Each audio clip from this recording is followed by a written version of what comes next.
lunes 11 de enero del 2010 y estamos en una edición más de lo que es Señal de Alerta a través de las ondas de Radio Moderna en los 930 de la amplitud modulada del dial.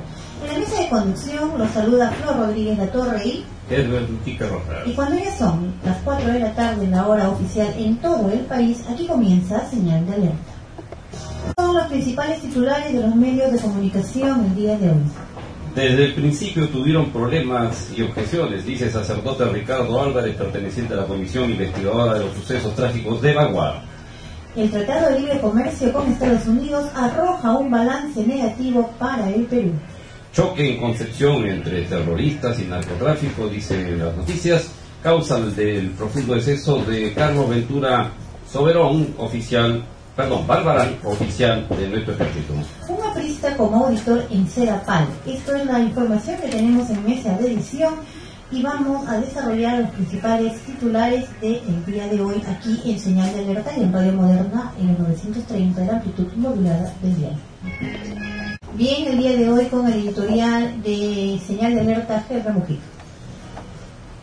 Como es de conocimiento público, en un par de días, el 13 y el 15, se conmemoran efemérides que revelan la tragedia contemporánea del Perú de los últimos 130, 140 años. En efecto, San Juan y Miraflores constituyen hitos deprimentes de cómo la improvisación, de cómo la falta de gobierno, de cómo la falta de integración del país constituyó la puerta abierta a las fuerzas invasoras y a su pezuña abrumadora, que en aquellas fechas demolieron la capital, ingresaron, hicieron cuanto pudieron, criminalmente estuvieron demoliendo lo que en aquella época era la orgullosa capital de un país que se caía a pedazos por falta de organización, por falta de integración.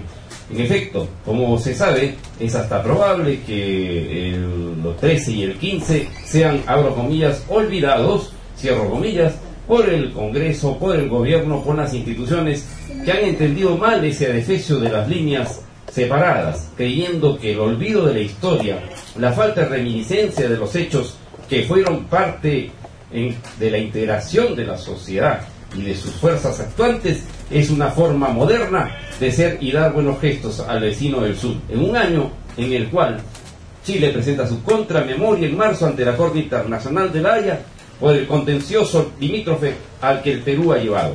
Los héroes de la patria, los mártires de la patria, los que lucharon por la patria, no deben olvidarse. Y el 13 y el 15, si no son celebrados por otras partes, aquí en Señal de Alerta, rendimos un homenaje sentido, un homenaje a la historia, un homenaje a la Rabona y al soldado desconocido y a aquellos que derramaron su sangre en la defensa de Lima. No obstante, ese júbilo y ese recuerdo, no podemos menos que decir y condenar lo que en aquel instante fue el gobierno del señor Nicolás de Piérola, que hizo cuanto pudo para desorganizar la defensa de Lima, que hizo todos los esfuerzos posibles por debilitar la defensa. Y para anécdota trágica, basta contar, porque es probable que mucha gente desconozca este hito, que el Cerro San Cristóbal, en opinión del señor dictador Nicolás de Piérola, era parte de la defensa, y llevaron cañones, y llevaron pertrechos, y resulta que el Cerro San Cristóbal estaba lejísimos de donde fueron escenarios trágicos y sangrientos, en donde se produjeron los hechos de sangre en aquella época. Estas son las cosas que nos tiene que decir mucho respecto de cómo se maneja o cómo se manejaba el Perú en aquella época. Pandillas de historiadores se han dedicado después y a posteriori a decir y a elogiar el gobierno después del señor Piérola. Sin embargo, su conducta en la guerra dejó mucho que desear. Y ese mismo noviembre del trágico año de 1881, Piérola volvía al Perú sin poder, sin ningún tipo de mando y con pasaporte fletado por las fuerzas de ocupación que conducía ese bárbaro que se llamó Patricio Lynch. ¿Por qué nos ha dicho, por qué nos ha estudiado todo esto? Esa es parte de la neumática oprobiosa con que se manejan a los pueblos, y desde entonces acá sigue siendo lo mismo, y hoy se presentan situaciones muy parecidas. Ojalá que la sociedad, las instituciones, el pueblo, la juventud reaccionen y lo hagan de una manera integral y sepamos dar la respuesta que el futuro nos debe, y que es aquella que desde 1879 merece unas palabras y unas sentencias modernas, eficaces, justas, libres y cultas para hacer del Perú un gran país y no lo que es hoy un país desorganizado y con fuerzas internas que son realmente pusilánimes. Bien, y es así, en realidad efectivamente ningún medio de comunicación, al menos los que hemos revisado, hace un marco noticioso respecto a estos hechos. Aquí en Señal de Alerta no podíamos dejar pasar esta fecha sin dejar bien claro que hay periodistas que tienen memoria y que definitivamente pues están al frente de programas como este para que usted pueda mantenerse más informado y generar corriente de opinión. 4:10 la hora oficial en todo el país. Y dentro de lo que es aquí en Señal de Alerta, nuestro bloque de defensa al consumidor, vámonos con noticias al respecto, noticias de suma importancia para que usted esté siempre bien informado. ¿Sabía usted que si usted quiere hacer una remesa al exterior, que tenga muchos billetes en moneda norteamericana, especialmente en el Banco Continental, a partir del billete 31 le cobran 0.015 centavos de dólar por cada billete adicional? Es decir, si usted quiere mandar 3.000 y tiene billetes de 20, a partir del billete número 31 le cobran esa cifra y le entregan recibo. ¿Sabrá la superintendencia de esta clase de desmanes? ¿Cómo es posible que uno quiera enviar dinero y le empiecen a cobrar por la contaduría de billetes, que es precisamente una de las fórmulas en que los bancos expiden contando billetes? ¿Por qué tiene el cliente que pagar para hacer este tipo de remesas a partir del billete 31? Francamente, no lo entendemos.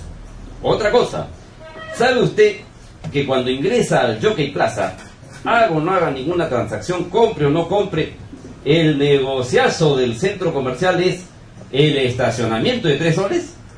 ¿De en dónde y en qué partes del mundo se tiene que pagar para parquear el auto y para poder depositar aparente seguridad respecto a los automóviles? Realmente no se entiende. Si uno entra y recibe una llamada de urgencia, por decir un ejemplo, y tiene que salir, pues entonces, ¿qué está pagando?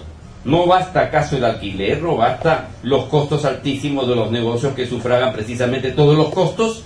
¿No es cierto? Entonces, ¿por qué se cobra, se haga o no se haga ningún trámite comercial en el centro Jockey Plaza? Esto debiera ser materia de una gran discusión. De una investigación, sobre todo una investigación de fondo, ¿no? ¿Por qué tienen que pagar peaje los consumidores en un centro de, si podemos decirlo, de clase media, ¿no? Más, media alta, ¿no? Que tiene los precios más altos que uno se pueda figurar, ¿no? Pero ¿cómo es cierto? La idea es que cuando uno alquila un local, alquila y paga una serie de conceptos, no solo atención al público, no solo facilidades al público, sino también el garaje, o sea, cobran doble. Claro, y además que 3 soles es altísimo, ¿no? Bueno, es una barbaridad. Cierto que uno puede dejar el carro todo el día, pero uno necesita el carro es una herramienta de trabajo, cada día menos es una herramienta de placer. Ayer mismo en el centro, y estas son noticias muy frescas que recogimos ayer en una visita de trabajo, en el Jockey Plaza encontramos hasta 7 clientes que reclamaban airadamente por los más de 100, 200 soles que por casualidad, abro comillas, o por error, cierro comillas, se habían cometido en la facturación de productos que habían adquirido en la tienda Ripley. Tenga mucho cuidado, se suelen equivocar y cuando no se reclama, a fin de mes o cuando se da el vencimiento de la tarjeta, ahí viene el dolor, pero usted tiene que aprender a reclamar. A usted no le pueden ni le deben cobrar más allá de lo que marcan las tarjetas. Y usted fíjese bien en los intereses que pacta. Y fíjese bien en los vouchers y qué dicen. Y si no está satisfecho, no compre.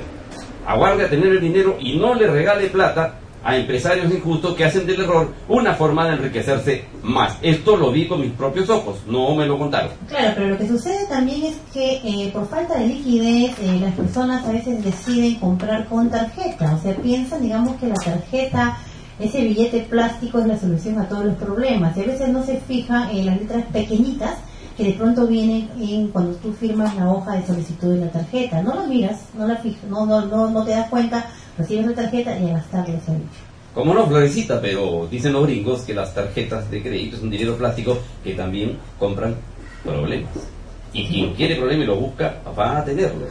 Entonces las tiendas están obligadas por un concepto de ética y un concepto de servicio al consumidor a cobrar no más de lo que dice el letrerito, no más de lo que dicen los intereses, y tampoco pueden abusar del cliente, que a veces tiene prisa, que a veces no tiene el dinero en efectivo y tiene esa tarjetita, y entonces le clavan literalmente